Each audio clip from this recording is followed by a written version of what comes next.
I should book my train that day, that I've already stayed 12 hours, that I'm left with 12 hours.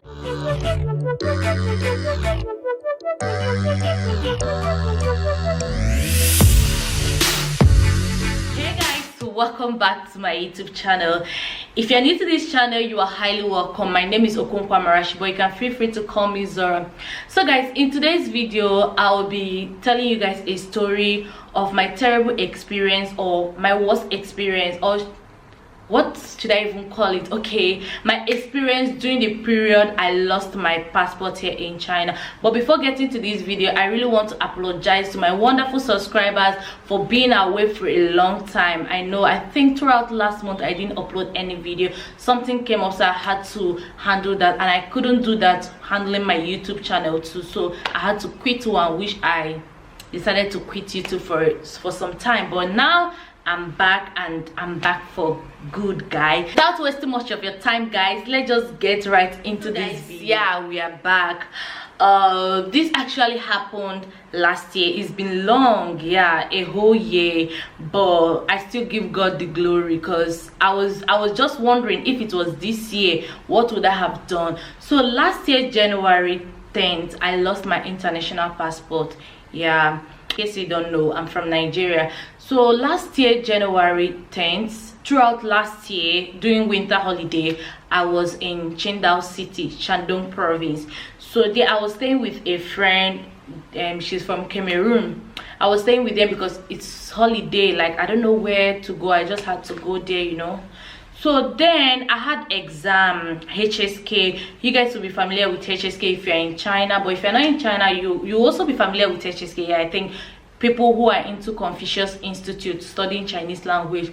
So on this exam, on the first day that I was getting the ticket for this exam, they actually told us you can't write this exam without passports. So I just want to tell you guys before I start the story. So on January 10th 2019, I lost my international passport in Qingdao City, Shandong province.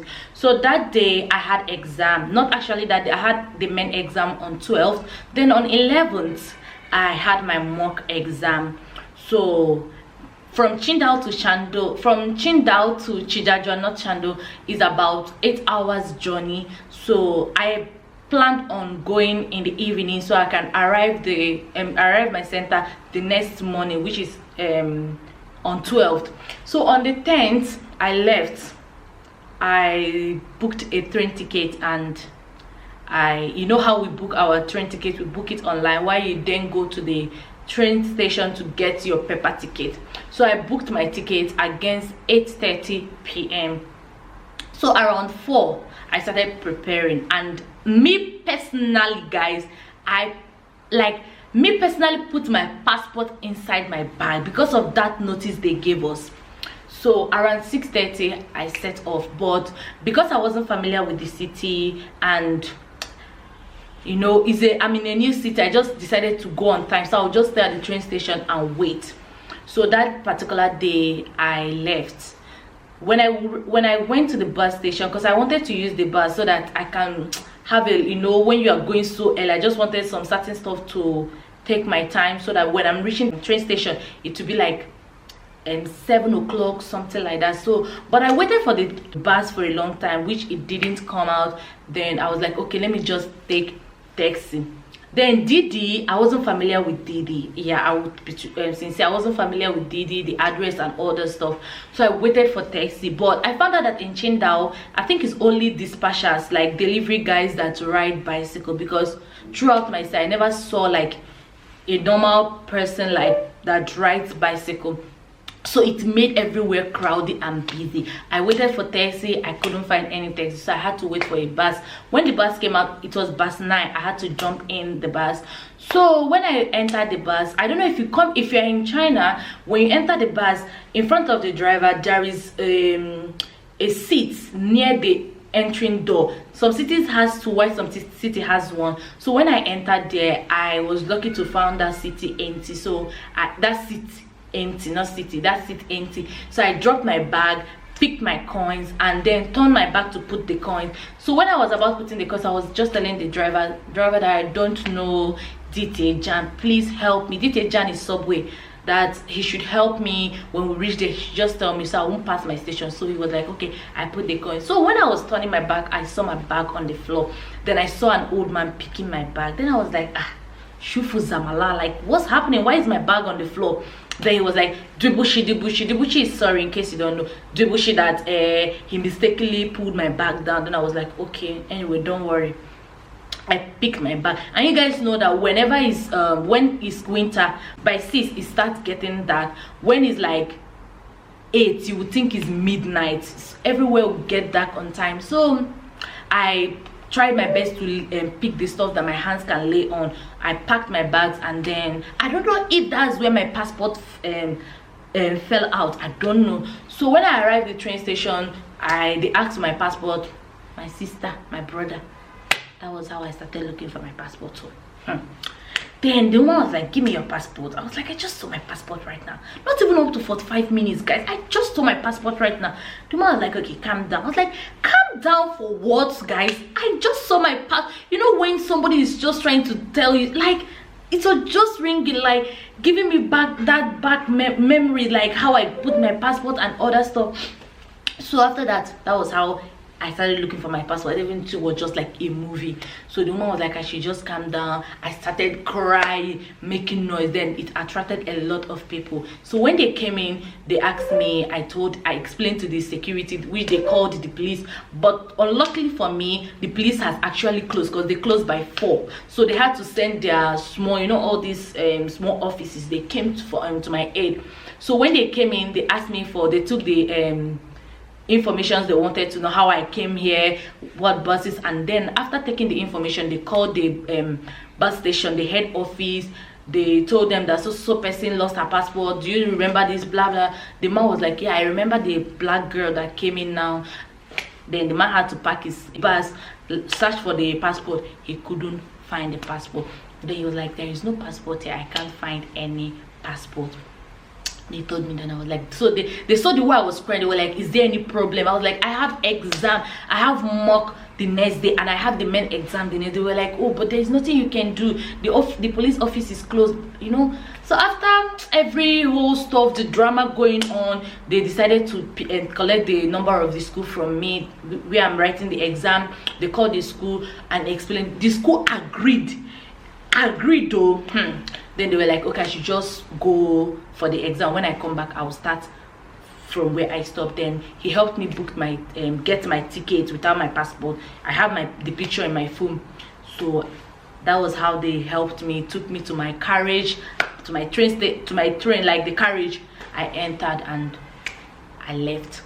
I arrived the city the next day, went straight to my friend's house, took my shower. I was drained up, guys. I was having serious headache from the cry, from the trauma, from the heartbreak. Like everything was just on my head. So the next day I came to the school. They asked me if I'm the one that the police called. I was like, yeah, I'm the one. They were like, okay, that's fine. They allowed me write the mock. I was grateful. Then I just went home, relaxed myself, and the next day, guys, I came to write the exam the next day. They refused me of writing this exam. Like, oh Jesus, I felt like killing all of them. I was like, why didn't you guys allow me travel? I wasted, like, gosh, oh God. It was really a terrible experience for me. They refused me. They said I should get a notice from either Ministry of Education or Hamba police. And it was like, how do you guys expect me to know Ministry of Education here in China? I don't even know Ministry of Education in Nigeria, and I'm here knowing the one in China. So, you know, after much interrogation, I was like, I just saw that the thing is not going to get anything, like it's not going to be fruitful. They now decided I should go make a report first that I entered a city illegal. Okay, Zora became illegal in China. So I left. I went to the police station. I wrote, you know, after much interrogation, they were like, okay, you know what will happen? I should just that they can't give me any documents now because the big office is closed. You know, that was the next day was Saturday, and China, the big office normally rests on Saturday and Sunday, but the small office might be open. So I was like, okay. Then all of a sudden a policeman came out. He was like, what am I doing in this city when I know that I lost my passport? Why didn't I go? What is so important of the exam than my passport? But hey, this man gave me high BP. I just left. He said I should not enter anybody's apartment. I should move straight to the train station. In short, I should book my train that day, that I've already stayed 12 hours, that I'm left with 12 hours to be in that city. After 24 hours, anything that I see from police, I'll take. God, my heart was beating. You guys know now.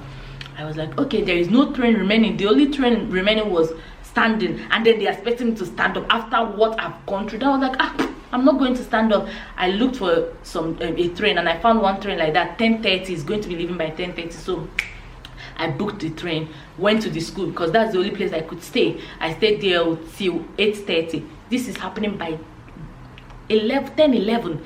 I stayed there till at the school, the classroom, till 8:30. I took off and then went to the train station. When I went there, another one, they about to book my train. They asked for my main document. I told them that I don't have. They were like, what happened? I told them I lost my passport. There they called the police. The police came in. Then they were like, what happened? The whole drama was too much. I just gave them the contact of the police from there. After talking to them, they were like, okay, that she lost her passport, and they just spoke to each other the language they can understand. They allowed me, they helped me book my ticket. Then I left. That was how they were actually, the two police were there with me. The two policemen, they were there with me from 8:30 to 10:30, guys. So they will make sure that I don't leave the train station. So 10:30 they took me to the carriage, which they were actually friendly because they explained to the train attendants, inside the train they normally ask for your passport to make sure that you are in your right train, to make sure you have your complete documents and all this. So they didn't actually ask me of anything in the train. So it was actually a peaceful journey. So when I arrived, the man was like, because it's Sunday, I arrived the next day, Sunday, that I can't be able to do anything. So but the next day, which is Monday, I should leave as early as, and I shouldn't even allow anybody to know that I slept in this city. I should come, I should go to the train station, make a notice there, and also go to the bus station. So I did as he said the next morning. Then he also told me that when I reached the bus station and they said they can't find, I shouldn't leave. I should stay there and tell them to call the police for me. Then I did as he said, called the police for me. The police came in, they took me, they interrogated me. What am I doing here in this city? Blah blah blah. Is my school aware that I traveled? I was like, yeah. Guys, on a normal, I wouldn't have told my school that I'm traveling, but it's only the spirit of God that entered me, and I signed that traveling notice. That was how these people called my school, and they were asking. They were like, the school were like, yeah, she told them that she's traveling. I was like, thank God that I passed my first exam. That one aside. So after much interrogations with me, they later gave me a notice which they said that is going to last for 1 month. But within that 1 month, after the first 3 weeks of looking for my passport and I couldn't find it, I should start the process of a new passport. Then I was like, okay. I started looking for my passport. After 3 weeks, nothing came out from it. I just had to start process of a new passport, which actually went well, but was very stressful, guys. Missing passport, or whenever you lose your passport in China, is the worst. Like, I can't even wish my enemy to lose his or her passport in China. I don't know whoever did this to me. If the person stole my passport just to get back at me, if the person did it, I can't just tell. But whoever did it to me, oh God, I don't know. Let me just leave it to God's hands. So it was really terrible. Like, I was sweet. It was even then that I realized that I was 1 year in China, guys. I was still new in China. Like, I barely know anything going on. So I went there as a novice to the embassy. I didn't even know the document they requested for. So it actually made the whole thing stressful for me. But I still thank God that I did my passport, and I got my passport after 1 month of applying for a new passport, and it came about. I really spent a lot because I had about 1 year visa in my old passport, but getting the new visa, that I've only stayed for 6 months, but getting the new visa, they demanded that I would repay for that remaining 6 months. So I paid so much money, but in every situation I still give God the glory. And so if in case if you have anything that you want to do at the embassy, I'll try my best to get link to the Nigerian embassy website and drop it at the description box, because I wouldn't like anyone to experience what I experienced going there without knowing any rightful documents or information the person should go. So that's just my small little story. I just remembered that I think 2 weeks ago, and I was like, I'm going to talk about this because I was just like, what God has done for me. Imagine if it was this COVID-19 period that this happened to me. Where would I have gone? Where would I have started? Like by now I would have even been in Nigeria or something like that, but God forbid, I would never.